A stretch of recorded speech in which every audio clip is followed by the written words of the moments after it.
డిఆర్సీలో ప్రధానంగా మేమందరం కూడా ఒకే మాటగా లేవనెత్తిన అంశము గడిచిన కొన్ని రోజులుగా రాయలసీమ ఎత్తిపోతల పథకానికి సంబంధించి ఏదైతే పరిణామాలు జరుగుతూ ఉన్నాయో తెలంగాణ ముఖ్యమంత్రి గారు మాట్లాడిన తర్వాత తాను ఆంధ్రప్రదేశ్ ముఖ్యమంత్రిగా చంద్రబాబు నాయుడు గారు మేమిద్దరం క్లోజ్డ్ రూమ్లో కూర్చొని రాయలసీమ ఎత్తిపోతలకు పూర్తి అసలు ఏమాత్రం కూడా మా వాదన వినే పరిస్థితి కూడా అక్కడ కనిపించలేదు.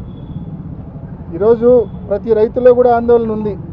వర్షాలు బాగా పడినప్పుడు శ్రీశైలంలో ఫ్లడ్ డేస్ ఎక్కువ ఉన్నప్పుడు తెలంగాణ పవర్ జనరేట్ చేసిన తెలంగాణ ఎత్తిపోతల పథకాల్లో నీళ్లు ఎత్తిపోసుకున్న మనం గ్రావిటీ ద్వారా తీసుకోవచ్చు. ఏది వర్షాలు బాగా పడినప్పుడు ఫ్లడ్ డేస్ దాదాపు 150-180 రోజులు ఫ్లడ్ డేస్ ఉన్నప్పుడు ఇది సాధ్యం.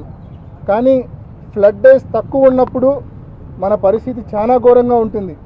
మన ప్రాంతానికి 111 టీఎంసీలు రావాలా, ఎస్ఆర్బీసీకి సంబంధించి 19 టీఎంసీలు రావాలా, తెలుగుగంగకు సంబంధించి 39 టీఎంసీలు రావాలా, జిఎన్ఎస్ఎస్కి సంబంధించి 38 టీఎంసీలు రావాలా, చెన్నై డ్రింకింగ్ వాటర్కు 15 టీఎంసీలు రావాలా, కేసీ కెనాల్ ఏదైతే ఇక్కడ మనం శ్రీశైలం నుంచి మనం తీసుకుంటామో దానికి 10 టీఎంసీలు రావాలా, మొత్తం 111 టీఎంసీలు నీళ్ళు మనకు రావాలా.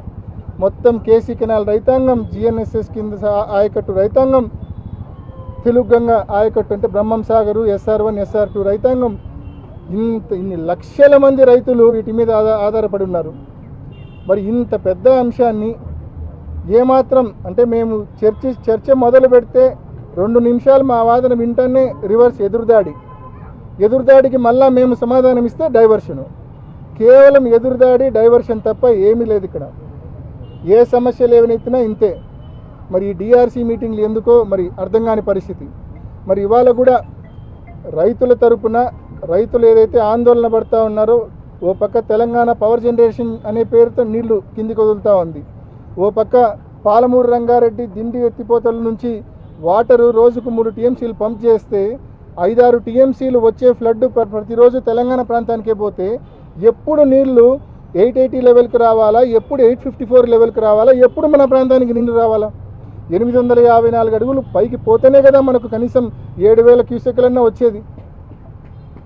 ఈ ప్రాబ్లం దృష్టిలో పెట్టుకొని గతంలో దివంగత ముఖ్యమంత్రి డాక్టర్ వైఎస్ రాజశేఖర రెడ్డి గారు పోతిరెడ్డిపాడు 11,000 ఉంటే సరిపోదు, ఫ్లడ్ బాగా ఉన్నప్పుడు శ్రీశైలంలో 880 ఫీట్ లెవెల్ ఉన్నప్పుడు పెద్ద ఎత్తున నీళ్లు డ్రా చేసుకోవాలా అని చెప్పి పోతిరెడ్డిపాడు హెడ్ రెగ్యులేటర్ను 44,000 క్యూసెక్లకు ఆనాడు రాజశేఖర రెడ్డి గారు పెంచి ఒక గొప్ప నిర్ణయం తీసుకున్నారు.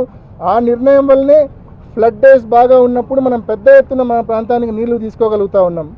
ఆ తర్వాత జగన్మోహన్ రెడ్డి గారు వచ్చిన తర్వాత మారిన పరిస్థితుల దృష్ట్యా ఒక పక్క తెలంగాణ ప్రభుత్వము వాళ్ళ రాష్ట్రం ఏర్పడిన తర్వాత ఇష్టం వచ్చినట్టు పవర్ జనరేట్ చేస్తూ ఉంది.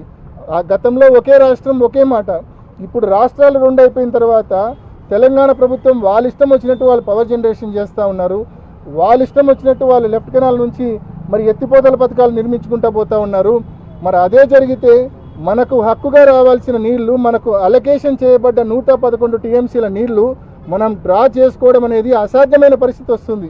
కాబట్టి చదరంగంలో ఎత్తుకు పై ఎత్తు ఎలా వేస్తారో తెలంగాణ ప్రభుత్వం ఎత్తులకు పై ఎత్తు జగన్మోహన్ రెడ్డి గారు వేసి వాళ్ళ అనుమతులు లేకుండా ప్రాజెక్టులు ఏ రకంగా ముబ్బడిగా కట్టి నీళ్లు ఎత్తిపోసే ప్రయత్నం చేశారో మనం కూడా రాయలసీమ ఎత్తిపోతల పథకం ద్వారా రోజుకు 3 టీఎంసీల నీళ్లు 800 అడుగుల్లోనే రోజుకు 3 టీఎంసీల నీళ్లు తీసుకొని తద్వారా మన ప్రాంత రైతాంగం యొక్క ఇంట్రెస్ట్ను, మన ప్రాంత వ్యవసాయాన్ని ప్రొటెక్ట్ చేయాలని చెప్పి జగన్మోహన్ రెడ్డి గారు 2020లో దాదాపు ఆ ప్రాజెక్టు మొదలుపెట్టి ఎన్ని ఇబ్బందులు వచ్చినా దాదాపు 950 కోట్ల రూపాయలు ఆ ప్రాజెక్టు కోసం ఖర్చు కూడా చేయడం జరిగింది.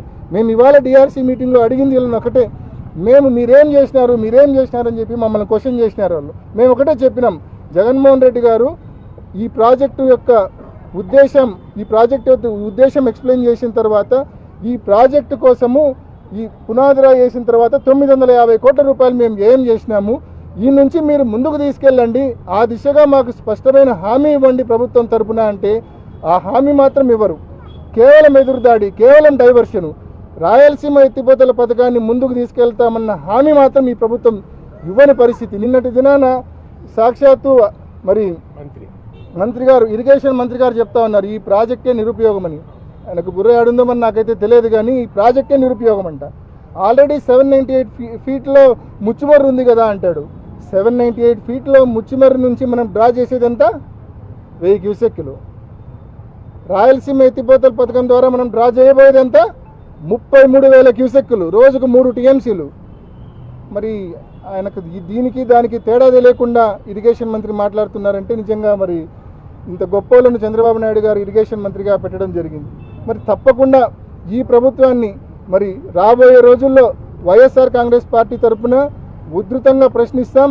తప్పకుండా ఈ రాయలసీమ ఎత్తిపోతల పథకం విషయంలో ఈ ప్రభుత్వం ముందుకొచ్చి నిర్మాణం పనులు మళ్ళా చేపట్టే వరకు, చేసిన పనులను మళ్ళా ముందుకు తీసుకెళ్లే వరకు తప్పకుండా వైఎస్ఆర్ కాంగ్రెస్ పార్టీ ఆధ్వర్యంలో ఈ ప్రాంత ప్రజా ప్రతినిధులము, ఈ ప్రాంత వైఎస్ఆర్ కాంగ్రెస్ పార్టీ కార్యకర్తలు, నాయకులు అందరం కూడా కంకణబద్దులై ఈ ప్రభుత్వాన్ని నిలదీసి ముందుకు తీసుకెళ్లే విధంగా మేము కృషి చేస్తామని తెలియజేస్తా ఉన్నాం.